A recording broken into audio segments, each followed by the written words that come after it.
You know what? I think it's kind of nice, somewhat as an artist, you have a blank canvas in a lot of ways because you got a lot of young people who just really haven't had a ton of experience being out there in the fire with the expectation being on them, third down, in the red zone, late in clutch periods, late in the clock. They just haven't had those opportunities in actual games. So to be able to really teach and help them learn and understand what the requirement is in all of those situations has really truly been a blessing for me and for the group. There's been a lot of light bulbs going off in the room, aha moments, and you really appreciate that these guys are putting in the time and the effort to really try to make themselves into the best version of themselves. But ultimately, we don't want to take away what they really can do. There's some guys that can run really fast, guys who got some physical strength in the room, okay, but also, hey, now we got to learn how to play the position at a high level. And it's just been fun trying to, be an artist as much as we can be and make this group into a masterpiece. It's a new offense, just a new style with Coach Ford and yourself, Coach Shephard and Rick Mann. But a guy like Jermaine Grenard already being in this system, how big has that been, having him here this year, kind of help the guys along in the system? Jeremy has been exceptional. His leadership with this group, with the entire team, has been exceptional. He's really put himself out there in a lot of ways, in a way that he normally hadn't done that when we were at the prior place. And so this has been a moment for him to really push the envelope with his leadership amongst everyone that's involved on this entire football team. But ultimately, I think his knowledge and understanding of what it looks like, what it's supposed to look like, is extremely valuable for everybody involved. The formation, exactly where the alignment should be, the ability to run the route slightly different than maybe how it's drawn on the paper. There's one thing to get the paper and see, hey, this is what it is. And yes, if there's nobody out there, that's what it should look like. But ultimately, when somebody's out there, hey, there has to be some slight nuances that you have to have in your tool belt, as I like to say, of understanding. So it's been super valuable to have him out there. He fights every single day. He gets everything he got. He takes every rep that he possibly can. But at the same time, he's standing right behind guys, coaching them up. I can see coaching in his future. Some other guys like Kendrick Law and some other guys like that were here last year, like Kendrick, explosive, fast.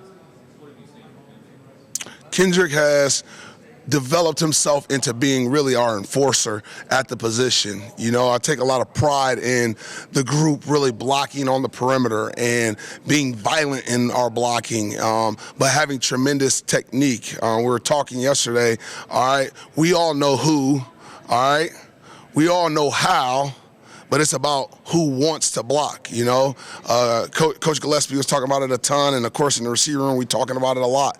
That's what it's all about. We know where to go. We know how the technique for it. Now it's about desire and want to. And that young man always has the desire and want to every single play, every single time, without exception, to block on the perimeter. So really can't tell you how much I appreciate him and how he brings that mentality to the group. I can always point to him and his actions more so than even what he says to let our guys know this is how it's done.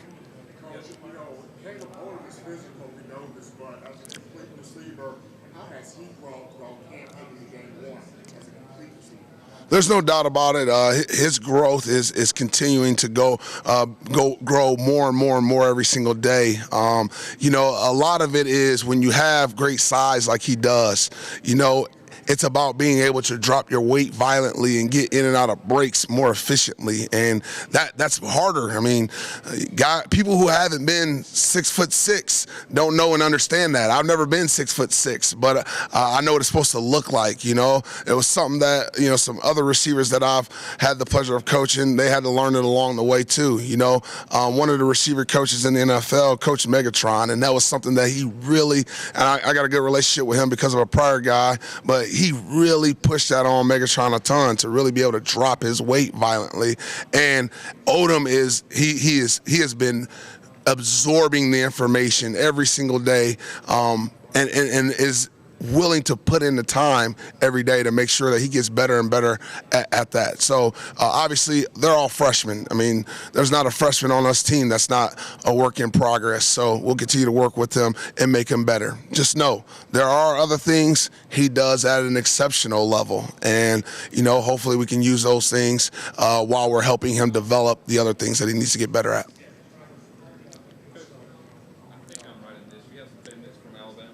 I do. Yes, I do. How excited are you for this first game in Bryant Denny? Have you thought about it a whole lot? And I know it's probably going to mean a lot to your family just for that first game in Bryant Denny. I really haven't thought about it a lot. You don't get a lot of time to think about that as a coach.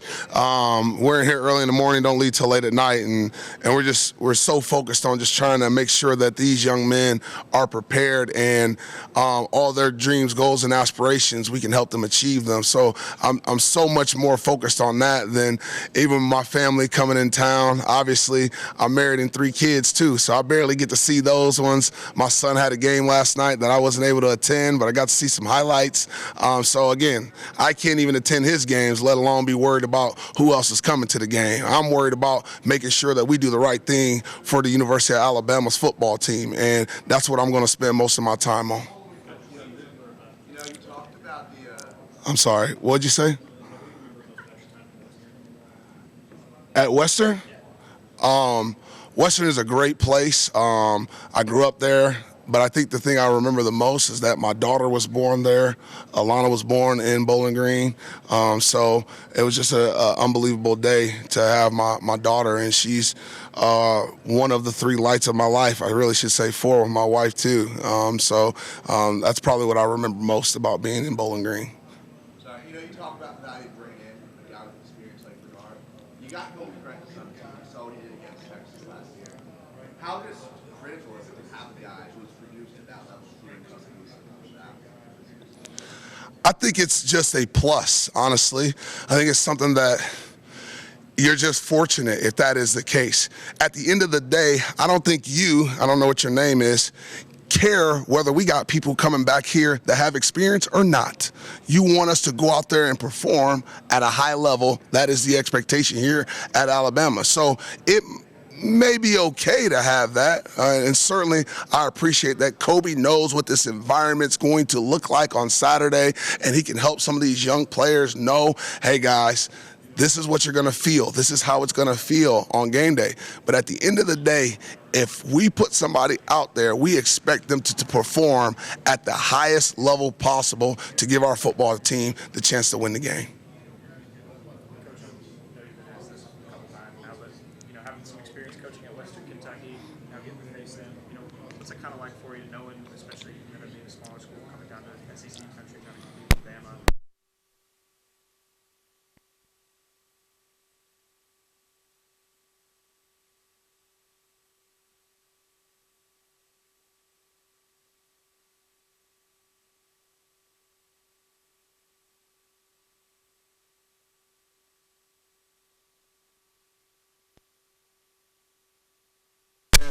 Of anything but to try to win the football game, and that is legitimately how I felt every time we played some of these tougher opponents. I came in with the intent to win the football game, so we got to make sure that our players know and understand that our expectation is to go out and perform every play with a 1-0 mentality. It literally has to be, all right, we're not worried about the result of the game. We're worried about, hey, what we're going to do on each and every single play. Hey, Coach, if there was a word that you could use just to describe your position with those all those talented receivers of different body types, of different skill sets, what would be the word if you could put it in terms Probably inexperience. I mean, that's the best thing I can tell you. Just haven't had a ton of experience out there, but we're going to get it. It's on the way. It's coming here soon. The practices really are their experience. So, even in saying that, I've given them plenty of experience in practice. Now, being in the game environment, it really isn't a lot different. We put them through so much in practices that really I hope for the games to be a lot easier than what we're going to do in practice. Is Saturday going to be kind of a chance to get a lot of guys' experience, or are you going to try and tighten up the rotation receiver? I don't know who's going to play at this point, really. There's a lot of guys who have been out there, been rotating a lot of people at various positions even. So the expectation is if you go out there on the field, you perform at a high level, stay on out there and keep performing, okay? All right? If you don't, come stand by me, okay? All right, and that's just the reality of it. They know and understand it. When they see this video, they gonna know what that means, okay? All right. Coach, can you break down what a game week looks like for your position group? Game week. Honestly, our group runs a lot. We run a lot of plays. We get a lot of volume, especially on Tuesday, Wednesday, and even on Thursday. But on Monday, some of them will be trickling into my office to try to come watch some film to kind of preemptively get themselves ready for, whatever we're going to see so they can get their first look at it. But I try to give them that information on Sunday, so I'm kind of working backwards on you guys with this. But it's just a lot of volume. We try to put a lot of pressure on them to be able to continuously perform all throughout the week. We don't catch balls. Someone on the field doesn't catch the ball. Guys are on the sideline doing up downs, and they weren't even in the game. There's just an expectation that our guys at this position go out there and catch the football and compete for the football. That's just the way I coach it. Thank you, Coach. Thank you. Thank you.